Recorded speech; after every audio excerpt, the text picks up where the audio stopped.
The life that I'm living at the size I am right now is because I can't do anything anymore, really.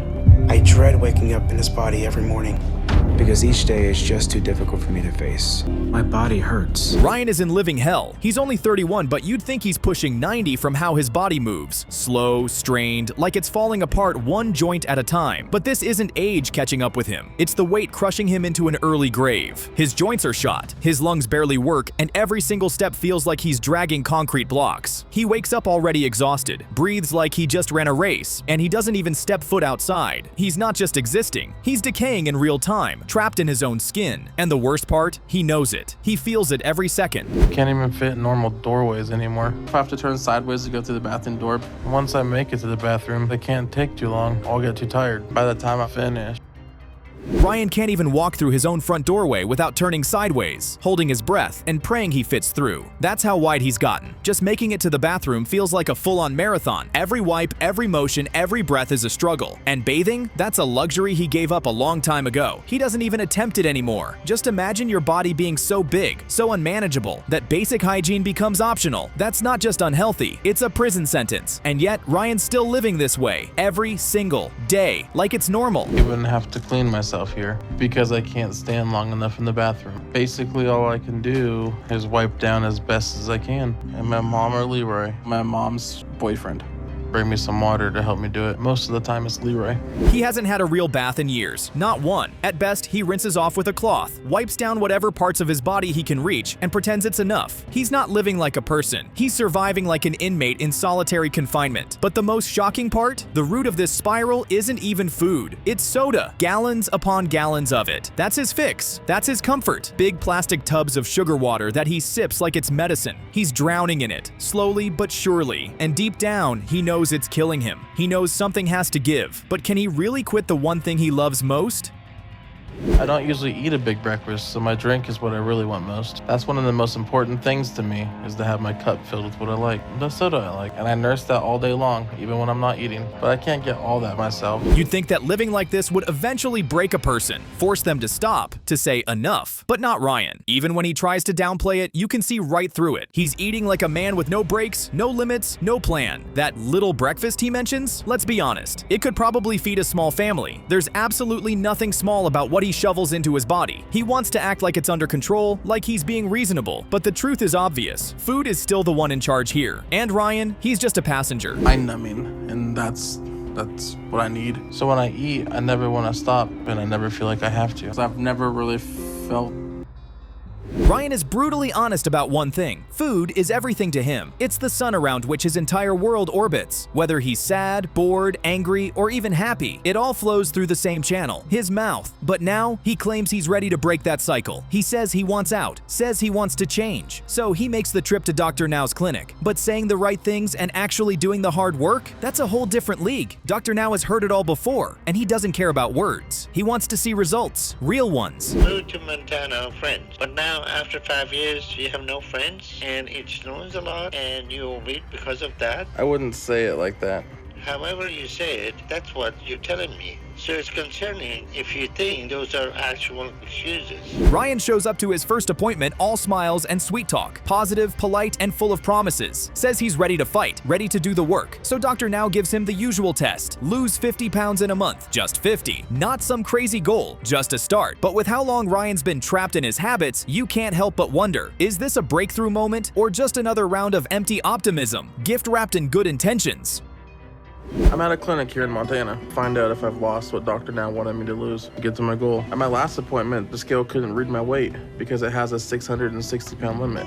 Dr. Now thinks I was in the low 700s. Well, here comes the truth. Ryan shows up again and the scale can't even register his weight. That's how far gone he still is. Off the charts, literally. Still over 660 pounds. And instead of showing change, he shows up with excuses. He starts spinning stories, trying to explain away the numbers. But Dr. Now doesn't want to hear bedtime stories. He wants the data. He wants proof. And all Ryan has is air, hot air, and a body that's still buckling under its own weight. Yeah, I'm ready to move to Houston, Doc. Okay. And you need to also realize that if you haven't lost the weight like you think, then we won't be moving ahead. Now Ryan is told to go back to Houston to find a proper scale so they can get a real number. Says he's lost weight, says he's doing better. But then he doesn't even show up, doesn't make the trip, doesn't keep the appointment. That's not just a red flag, that's a white flag, a full surrender. And Dr. Now, he's not running after anyone. You want help, you come and earn it. Simple as that. Like veggies, almost too much, but I've stayed with it. I honestly, probably 95% of the time, I've followed that diet. Do you feel like you lost any weight? Dr. Now isn't buying it anymore. He sees right through the delay tactics and the fake optimism. Ryan is clearly avoiding the truth because deep down, he knows he failed. He hasn't changed. He hasn't made the effort. And now he's terrified of facing that number on the scale. So he avoids it, lies about it, tries to talk his way around it. Like somehow, if he says the right things, the weight will disappear. But that's not how reality works. And Dr. Now, he's officially done playing along. Test on you again to make sure there are no issues with your health that will make it unsafe for you to travel. Okay. But you need to stop giving me excuses because you're saving your life. Back at home, Ryan sinks into the one place he feels safe, right in front of greasy takeout containers, scarfing down food that's killing him slowly. This isn't about nourishment anymore. It's about escape, the kind of escape that feels good for 5 minutes but chips away at your life for years. He's not trying to survive, he's trying to forget. And the lies? They just keep piling up. To Dr. Now, to his family. But the biggest lie? It's the one he tells himself. And if he doesn't snap out of it soon, that lie is going to put him in the ground. His order of wings and a large cheese curd with ranch. What else can I do for you? That's it. Give us about 20 minutes and we'll have that right on over. Here's how it ends. Ryan drops out, just disappears from the program. No follow-ups, no check-ins, no progress, no surgery. He chooses silence. He chooses food. He chooses comfort over life. That's the final call. The dream of change fades away, buried under fried chicken and empty soda bottles. In the end, his excuses outpaced his effort. He didn't fight. He didn't push. He gave up. And maybe the saddest part? He doesn't even seem surprised. Live in despair. At the size that I'm at now, I can still get around, but it's difficult. I feel pain in all parts of my body. And I'm exhausted all the time. My parents built an outdoor shower for me. Lucas is really living a filthy life. His body is massive, his room is disgusting, and his hygiene is so bad he has to hike to his sister's house just to take a bath. That's not normal. That's rock bottom. The floor is probably sticky, trash bags piling up, empty containers everywhere. He's waddling between filth and food, living in squalor and pretending it's manageable. It's not. He's isolated, buried in junk, spiraling without breaks. The man doesn't just need a diet. He needs an extraction team and a wake-up call with sirens. That's like a workout by itself. I'm thankful I can still clean myself, but I can picture a time where I can no longer do that, and it's a pretty scary thought. Every part of my body is heavy, so lifting my arms to clean myself. Every bath is a gamble. Lucas knows that one wrong step could be fatal. One slip and he's gone. That's how fragile his situation is. The tub isn't relaxation, it's a death trap, and the whole process wipes him out. He ends up sitting there for minutes, gasping, sweating, trying to recover. You'd think the fear might change him, but nope. As soon as he towels off, he gets right back to business. The business of feeding. His reward for surviving the bath? More food. The loop never ends. My happy place kinda always has been. It's been there for me ever since I was a little kid. I was born at Conner Regional. I don't remember exact details about my weight, height, or anything like that. Lucas hasn't had it easy. Life's handed him more than a few punches, but somewhere along the line, he let the food do the talking. Now he's trying to turn the story around. He heads to Houston to see Dr. Now, and when he steps on that scale, it's not just a number. It's years of pain, bad choices, denial. The air in the room goes still. He's scared, but this is the beginning. He either faces it or runs. Your weight is 619. You can step off, and we're going to be going to room 5. Yes, sir. I was pretty surprised to see my weight, 619 pounds. Thought I was still going to be in a 500s area, maybe in the high 500s. It's not the worst number Dr. Now has ever seen. He's seen bigger, but that's not the point. It's never about the number alone. It's about what you're doing about it. Lucas has a long road ahead, and that number? It's not just a measurement, it's a sentence. A sentence that only he can shorten. Will he rise up and fight, or stay buried under his own weight and lies? You're the heaviest in the family? Yes, sir. Are you working? No, sir. I can't work. How long you haven't been working? It's been over a year now. Before that, what kind of job you were doing? The second Lucas starts talking, Dr. Now already knows. Excuse incoming. Lucas blames it on depression, says it's the reason he eats so much. But Dr. Now sees right through that story. Depression may be real, but using it as a crutch, that's another kind of sickness. Lucas acts like he's helpless, but who's lifting the fork? Who's placing the order? It's not the sadness, it's the choices. And Dr. Now isn't falling for emotional camouflage. Or somebody push you to overeat in the family? I tend to overeat myself. I tend to choose that. I don't think anybody really enables me. It's just me. Is he telling me the truth? Yes, mostly, yes.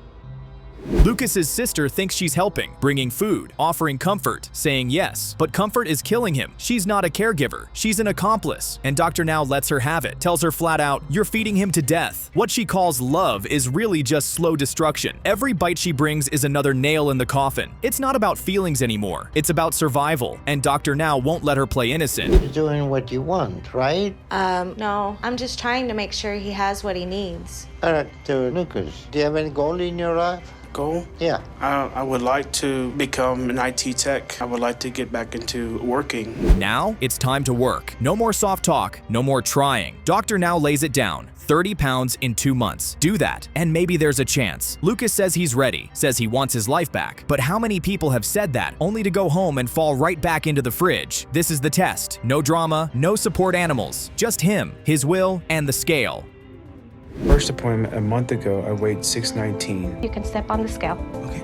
And Dr. Now told me to lose 30 pounds. So if I did that, I should be under 589 right now. And I really hope that I am, because I can't take a big failure right now. And shockingly, Lucas delivers. He didn't just meet the goal, he demolished it. 30 pounds, gone. Just like that. For once, no games, no fake tears, just effort. You can see the pride on his face. And for the first time, Dr. Now gives him the nod. This isn't just talk, this is action. And that's the only currency that counts here. Plan, sir, we changed our diet down to 1,200 calories. We had 400 calories per meal. We have a high protein diet, low carb, low fats, some fruits, but not like high sugary fruits. Dr. Now's finally seeing something different. Not just weight loss, but accountability. Lucas's sister isn't enabling like before. The junk food pipeline is drying up. And Lucas, he's finally stepping into the driver's seat. Dr. Now gives him a new challenge, another goal, tougher than the first. Because this isn't about one good weigh-in. It's about consistency. Can he keep this up? Can he stack wins instead of relapse?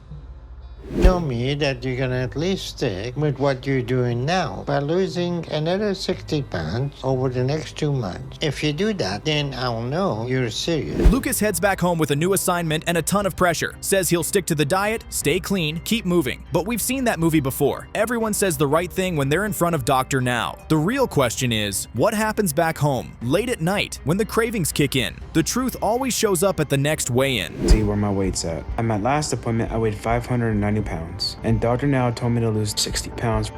So if I did that, then I should weigh 530 or less today. I'm just praying that I did that so I can get approved for weight loss surgery. He shows up and he's lighter. Not perfect, but lighter. It's not everything Dr. Now wanted, but it's solid. Lucas proved he could hold the line. That means something, especially when failure is the norm. He didn't collapse. He didn't flake. He delivered. And that gets him the golden ticket, surgery approval. For once, the cycle is bending his way. Lost weight and you focus, I'm gonna approve you for weight loss surgery. So we'll go ahead and run some testing on you. And if everything looks good, we'll schedule you for next month. Lucas finally makes it to the operating table, not because of luck, because of sweat, because of effort. He followed the rules, showed the work, and stayed in the game when it would have been easier to quit. The surgery isn't the end, but it's the biggest door opening in his whole damn life. And now, maybe, just maybe, he has a real shot. Morning time. The first thing I do before I even brush my teeth. Morning, how you doing? I'm calling to put in an order for breakfast this morning, please. I gotta look or whatever service I need, do what I'm gonna order for breakfast. That's the first thing I do. Wow, James is really going through it. When he wakes up, the very first thing on his mind is food. Not his health, not his body breaking down. Just food. That's the first thought. Food, food, food. Like a broken record, it never stops. He doesn't even get a second to breathe before the craving kicks in. And it's not even normal hunger. It's obsession. That's how bad it's gotten. His entire brain is wired around the next bite, and it's eating away at every other part of his life. Every morning starts in desperation. Ready to go, you know? I'm always ready to eat.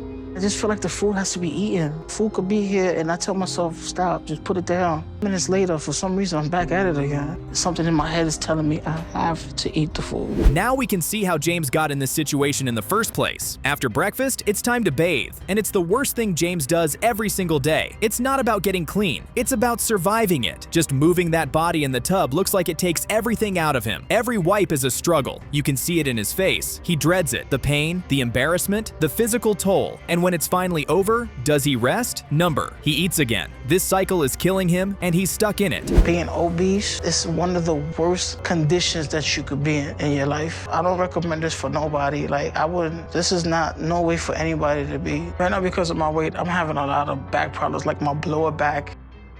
You can feel the pain in his voice. His weight is destroying his life, but his addiction to food only fuels it. He is clearly eating himself to death. You hear the defeat. He knows he's dying, but food still wins. There's no joy in it anymore, just habit and desperation. His body is screaming for help, but he keeps feeding it poison. He talks like a man who has already accepted the end, and maybe he has, because giving up would be easier than changing. At least with food, the pain goes quiet for a while. What I'm going through, how I'm feeling, to make sure I hit that tub and dig in wherever I gotta dig in to take out what if I gotta take out. So I wash my every day, faithfully. James has a crazy routine. First thing in the morning, he eats a massive breakfast. Then he has his bath. And once he's done, he's ready for lunch. There's no space between these things. Just eating, cleaning, eating again. It's like time revolves around food. Not work, not family, just meals. It's mechanical. It's sad. But now he wants to change that by seeing Dr. Now for surgery. The question is, does he really want to change? Or is this just one more thing he's hoping will magically fix the damage without the effort? When it's around 600, like I think. Your weight is 625. That's the range I was expecting, so I'm happy about that. It may sound macabre, but 625 isn't too much considering how heavy some of Dr. Now's other patients are. Now it's time to talk about surgery. James might think this is just step one on a simple checklist. Show up, get approved, done. But it's not. Dr. Now doesn't hand out surgeries to people who won't do the work. If James thinks he's going to skip the hard part and just roll into the operating room, he's in for a shock. This is where things either get real or fall apart fast. How do you think you got to this point? Eating. Well, I can't argue with that, so tell me about your eating habit. It's not good. I'm eating outside foods. I'm not able to cook for myself because my cooking is not that good.